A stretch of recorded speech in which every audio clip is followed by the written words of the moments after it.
Brought to you by River State Government, the treasure base of the nation.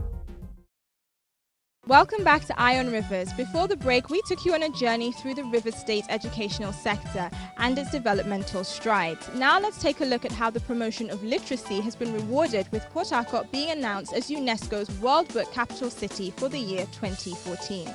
The definition of literacy is those aged 15 and over that can read and write. In Nigeria, only 61.3% of the population is literate, with 72.1% of that figure being male.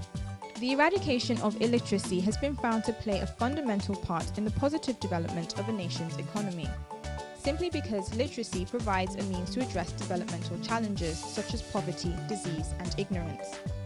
In the past 5 years, River State has been tackling the issue of illiteracy. The annual Garden City Literary Festival is one avenue that the state is using to promote a reading culture. The festival provides a rare meeting of the minds between scholars, culture experts, literary enthusiasts, and students, all in a bid to raise the literacy and cultural tone of Port Harcourt, and also to instill in River citizens, particularly children, the importance of a reading culture. The theme of this year's festival was Women in Literature, aimed at encouraging the next generation of female creative thinkers and writers. Well, the Garden City Literary Festival, as the name suggests, is an annual gathering of people to celebrate literature. It is a platform where we have players in the book chain industry, from the writers to the publishers, the booksellers, readers all come together and bring that synergy and brainstorm and do business, network on how to move society forward. Well, it does indeed complement other efforts, mainstream efforts to improve literacy, because what we are dealing in is the written word.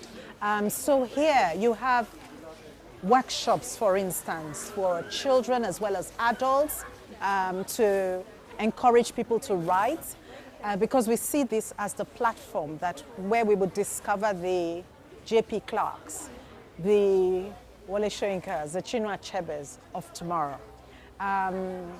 Because we're selling books as well here, we encourage people to buy books and read. And that's another very important part of what we're doing, encouraging reading. An important component of the festival is where we have role models come and read to children. So in the past 4 years, we've had people like the American civil rights activist, Reverend Jesse Jackson, read to children. The governor, as a habit, reads to children annually, and most of our guest writers, really. So indeed, we are working, towards improving literacy, not just in Port Harcourt, in the Niger Delta, in Nigeria, and in Africa. The bulk of the support in terms of finances have come from the River State government. One of the things we're doing is working on institutionalizing the festival.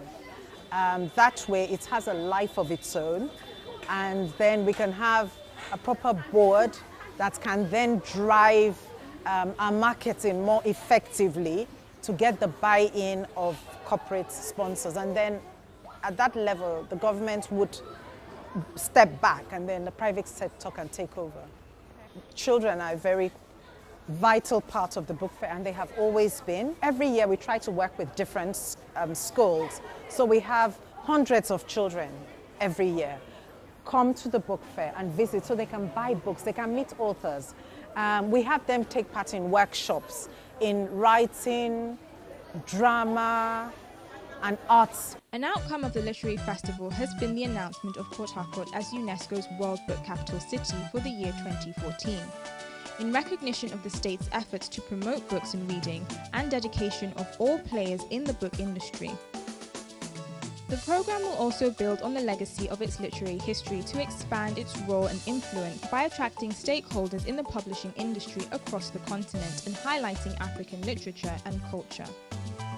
River State won the bid from 11 other cities, including Moscow, Krakow, Lyon, and Oxford, all known for their extensive literary culture, and is the first city in sub-Saharan Africa to host the event since its commencement in 2001.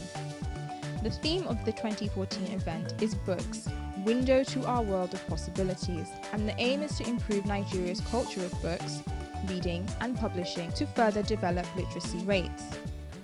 If I use the word mind-blowing, I'm probably understating how we feel, because when you're beating capitals like Moscow, that is renowned for its culture and its literature and its arts, when you're beating Oxford to clinch the title of World Book Capital for 2014, when you're beating Lyon of France, then you certainly you've got to be doing something right. When you're the first African city to win it, since it was instituted it just says that something's got to be going right, and it's all the more gratifying in a season when almost all the news you hear from the Niger Delta is news of that, it's almost like, don't go there. And then, it's almost like saying, oh, this is Bethlehem of Judea, from where the Christ came. That's the kind of feeling that you get, because you're like, oh dear me, here's little me, getting to beat all of these big cities that are renowned for their literature, their arts, their culture. For us, that's very gratifying. It's very exciting times for us. If you have noticed, since his administration in 2007, he has consistently placed education at the front, on the front burner. And this is talking about from the very foundational stages of primary education, where he took over the responsibility of the local government councils to provide for education for younger children. He created a conducive atmosphere. He's trying to make sure kids love learning, they love the books, they love to go to school.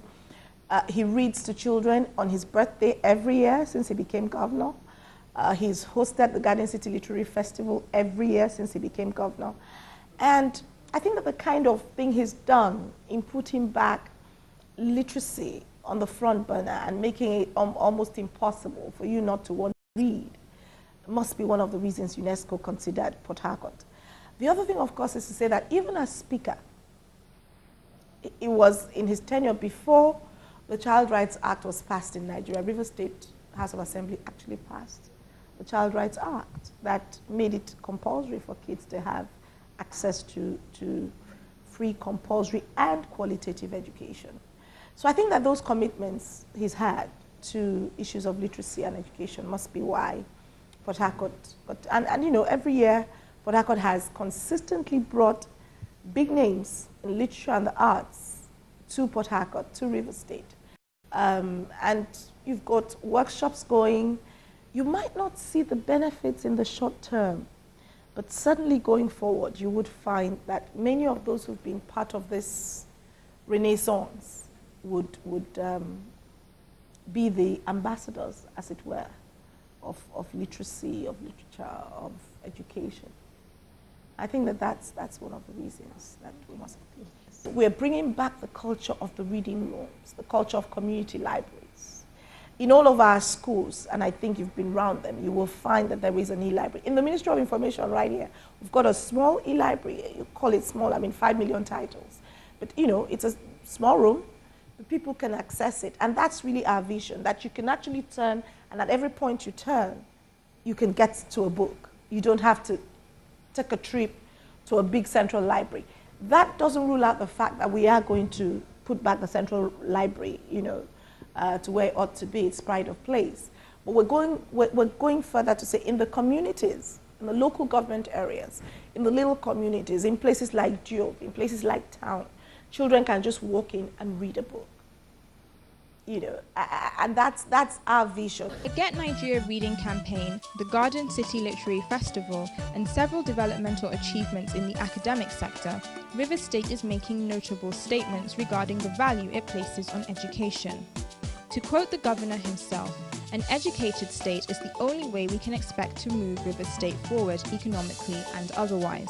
It is this belief that has been the basis for the state's fervency in combating illiteracy, creating equal opportunities, and revolutionizing the education sector.